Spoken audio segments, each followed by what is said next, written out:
महाभारत के अनुसार युद्ध के बाद जब दुर्योधन पराजित होकर अंतिम समय में पड़ा होता है, तब वह अपनी हार के कुछ प्रमुख कारणों को स्वीकार करता है।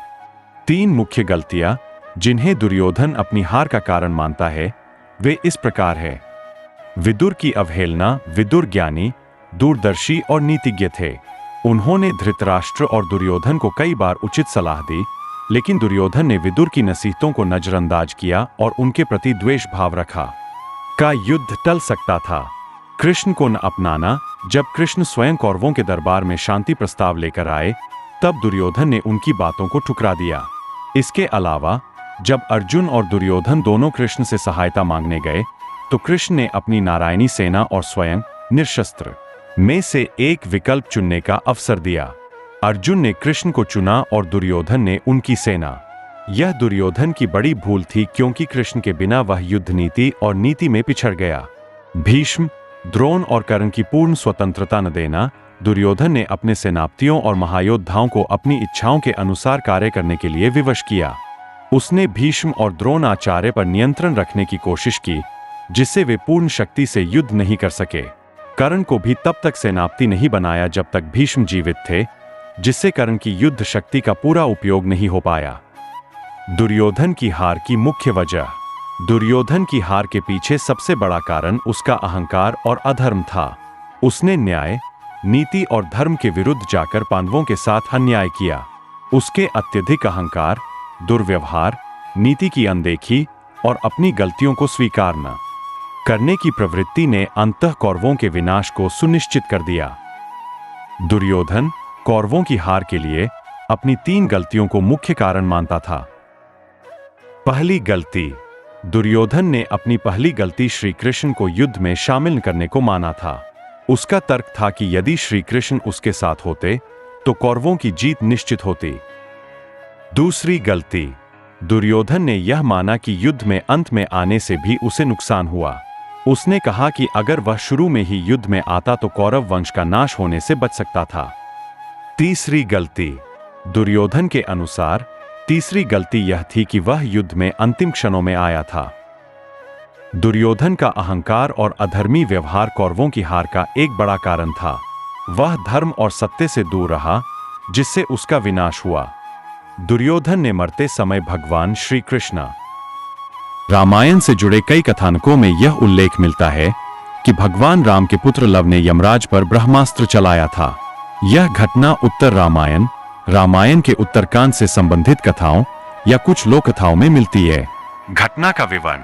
जब भगवान श्री राम ने अश्वमेध यज्ञ किया, तब उनके छोड़े गए घोड़े को लव और कुश, जो उस समय अपनी मां सीता के साथ वाल्मीकि ऋषि के आश्रम में रहते थे, ने पकड़ लिया।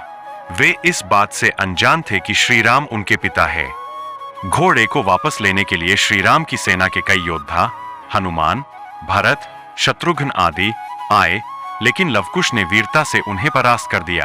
जब इस युद्ध में राम के कई पराक्रमी योद्धा हार गए, तो यमराज स्वयं वहां प्रकट हुए। कुछ कथाओं में कहा जाता है कि यमराज ने श्री राम के आदेश से युद्ध में हस्तक्षेप किया, और कुछ में कहा जाता है कि उन्होंने स्वयं न्याय सुनिश्चित करने के लिए हस्तक्षेप किया। जब यमराज ने लव पर हमला किया, तो लव ने अपनी शक्ति से उन्हें कड़ी टक्कर दी। आखिरकार जब यमराज के वार का प्रभाव बढ़ने लगा, तब लव ने क्रोधित होकर उन पर ब्रह्मास्त्र का संधान कर दिया। ब्रह्मास्त्र अति प्रचंड और विनाशकारी अस्त्र होता है, जिसे देख यमराज ने स्थिति को समझा और पीछे हट गए। इस युद्ध में जब शत्रुघ्न, भरत, लक्ष्मण और स्वयं राम भी लवकुश से पराजित हो गए, तब युद्ध में सभी योद्धा मूर्छित हो गए। इसे देख यमराज ने युद्ध में हस्तक्षेप करने की कोशिश की। कुछ कथाओं के अनुसार यमराज स्वयं लव और कुश को रोकने के लिए आए, जबकि कुछ में कहा गया है कि यमराज ने संकेत दिया कि यह युद्ध अनर्थकारी हो सकता है। लव द्वारा ब्रह्मास्त्र चलाने का कारण। एक यमराज द्वारा युद्ध रोकने की कोशिश। जब लव ने देखा कि यमराज उनके और उनके भाई के युद्ध में बाधा डाल रहे हैं, तो उन्होंने उन्हें चुनौती दी और ब्रह्मास्त्र छोड़ दिया। 2 अपनी वीरता और शक्ति का परिचय देना। लव और कुश को यह ज्ञात नहीं था कि वे राम के पुत्र हैं। वे अपने अधिकार और गुरुओं महर्षि वाल्मीकि के आदेश की रक्षा कर रहे थे। 3 अयोध्या के योद्धाओं की पराजय। जब राम, लक्ष्मण, भरत और शत्रुघ्न तक पराजित हो गए, तब लव को विश्वास हुआ कि उन्हें अपनी पूरी शक्ति दिखानी होगी। यह कथा हमें यह बताती है कि लव और कुश केवल श्री राम के पुत्र ही नहीं बल्कि अत्यंत पराक्रमी योद्धा भी थे। वे धर्म की रक्षा के लिए किसी से भी टकराने को तैयार थे, भले ही वह स्वयं यमराज क्यों न हो। रामायण के मुताबिक राजा दशरथ को यौवन में ही पुत्र वियोग का श्राप लग गया था। इस वजह से राज्याभिषेक से पहले ही राम को अयोध्या छोड़कर वन जाना पड़ा था। श्राप की वजह माना जाता है कि इस शाप के फलित होने के लिए ही नियति ने कैकेयी और मंथरा का वह संवाद गढ़ा था। इस संवाद के बाद राम को सीता मैया और भाई लक्ष्मण समेत राजमहल के सभी सुखों को त्याग कर वन जाना पड़ा था।